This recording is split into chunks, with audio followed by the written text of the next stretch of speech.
Allez, c'est la période de la soirée où on va prendre un peu de recul avec Renaud Père, comme la semaine dernière, le directeur de Sciences Po Lyon.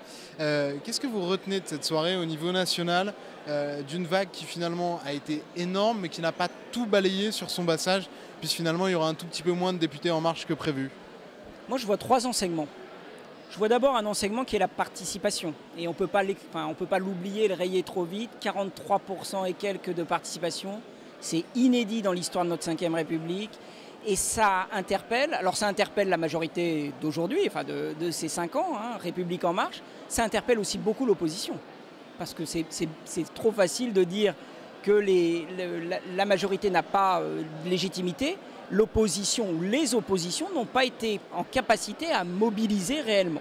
Est-ce que du coup on peut y croire à cette opposition qui se fera dans la rue?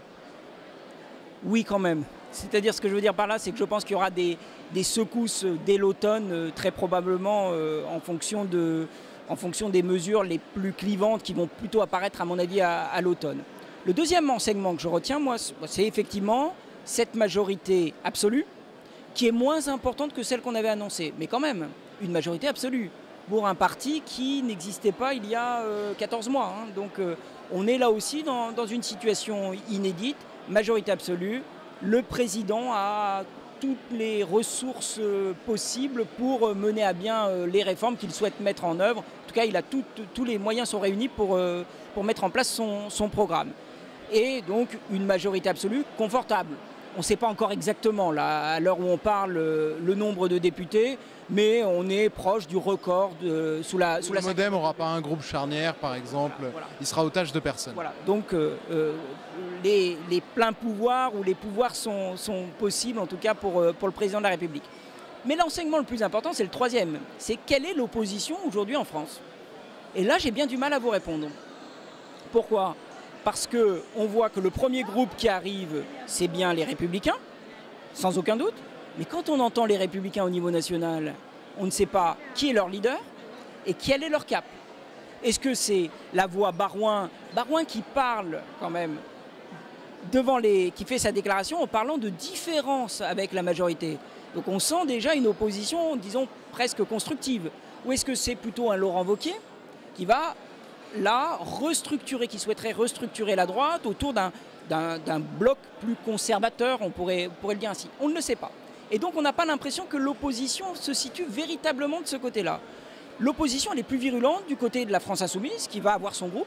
Et c'est une victoire en demi-teinte, puisque Jean-Luc Mélenchon souhaitait absolument être le leader de l'opposition de gauche, et il arrive derrière le Parti socialiste, qui lui survit.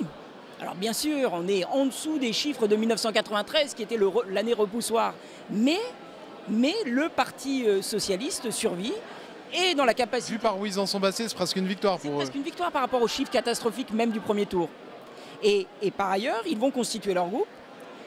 Ils n'ont plus le même, ils ont un premier secrétaire qui démissionne et c'est bien normal. Et donc ils vont restructurer un pôle de gauche avec des alliances possibles, et c'est ça l'inconnu. C'est-à-dire quel type d'alliances vont se jouer à gauche, et est-ce que les hommes politiques et les femmes politiques vont pouvoir mettre leurs égos un peu de côté pour construire quelque chose de nouveau. J'imagine que si je vous demande ce que vous en pensez, vous allez me dire la réponse est non. Ouais, je ne vous dirai pas ce que j'en pense.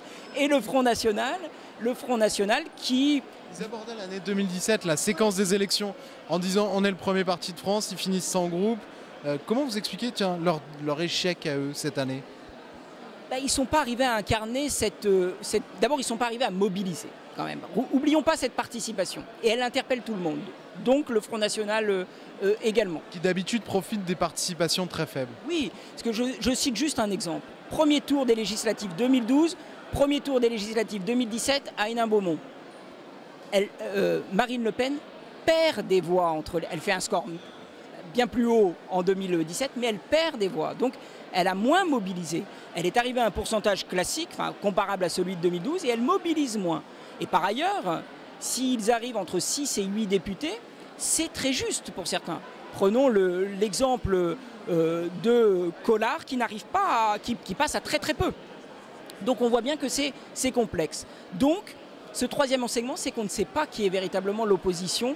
Et donc on est dans une une assemblée qui va devoir véritablement s'inventer. C'est là qu'on voit quand même qu'on est en train de connaître une vraie transformation de notre vie politique et un nouveau système de parti qui est en cours. Et c'est ça peut-être aussi la perspective à moyen ou long terme. Merci beaucoup Renaud Père, merci.